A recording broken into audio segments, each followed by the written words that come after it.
बिस्मिल्लाहिर्रहमानिर्रहीम। आज हम लेके आए हैं कोर्स एडिस की तरफ से एक दूसरा जबरदस्त ट्रिक्स, और वो ये है कि ज्योमेट्री और शेप में क्या फर्क है। सो ये याद रखिए, ज्योमेट्री जो है वो डिपेंड करता है लोन पेयर इलेक्ट्रॉन पे प्लस बॉन्ड पेयर इलेक्ट्रॉन पे, या फिर ये डिपेंड करता है हाइब्रिडाइजेशन पे, गौर से देखे, या फिर ये स्टीरिक नंबर पे डिपेंड करता है, स्टीरिक नंबर पे, या फिर जेड वैल्यू पे डिपेंड करता है, जेड वैल्यू पे।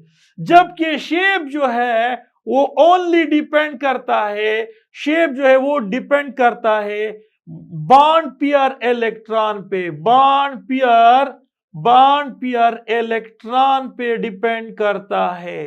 सपोज आपके पास वाटर है, तो वाटर की ज्योमेट्री क्या होगी और वाटर का शेप क्या होगा। सो अब देखिए, हाइब्रिडाइजेशन, वाटर में हाइब्रिडाइजेशन जो है, वाटर में हाइब्रिडाइजेशन वो sp3 है। तो अगर sp3 है तो इसका जो ज्योमेट्री होती है, जो ज्योमेट्री होती है वो टेट्राहेड्रल होती है, टेट्राहेड्रल होती है।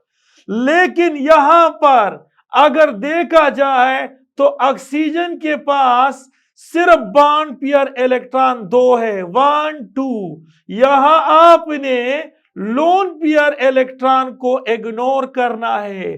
सो अब देखिए, बॉन्ड पेयर 2 है और ये इसकी ज्योमेट्री बॉन्ड पेयर 2 है, तो ये वाटर की जो शेप होती है, बॉन्ड पेयर जो है, बॉन्ड पेयर इलेक्ट्रॉन वो 2 है, और इसका जो शेप होता है, गौर से देखिए, इसका शेप बेंड शेप होता है, या फिर इसका शेप एंगुलर होता है, ये एंगुलर शेप होता है, बेंड शेप होता है, या इनवर्ट वी शेप होता है। इस तरह से इनवर्ट वी शेप होता है। तो शेप जो है वो बॉन्ड पेयर इलेक्ट्रॉन पे, जबकि ज्योमेट्री वो हाइब्रिडाइजेशन पे डिपेंड करता है। ओके, अल्लाह।